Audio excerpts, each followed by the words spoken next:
কবরে আযাব হয়। যদি আপনারা বুঝতে চান, প্রমাণ চান, যাদের আব্বা মারা গেছে, যাদের মা মারা গেছে, বাড়ি যাবেন, বাড়ি যাইয়া কবরের পাশে একটা গরু বানবেন, একটা ছাগল বানবেন, বাদিয়া ভালো খাবার দিবেন, বাদিয়া খাবার দিয়ে আড়লে দাঁড়ায় থাকবেন।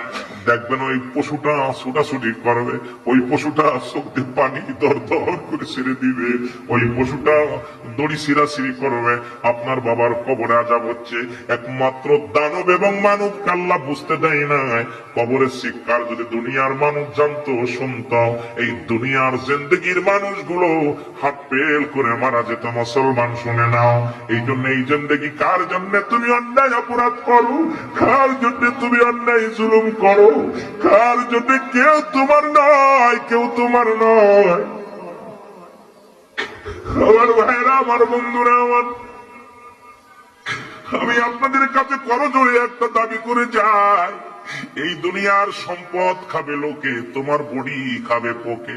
আমি পিরাইটা ওয়াজের মধ্যে বলি, সম্পদ রেখে গেলাম, এটা খাবে ছেলে মেয়ে, এটা খাবে প্রতিবেশী, এটা খাবে রাষ্ট্র, কিন্তু আপনি আমল যদি না করে যান, আপনার দেহটা খাবে পোকে।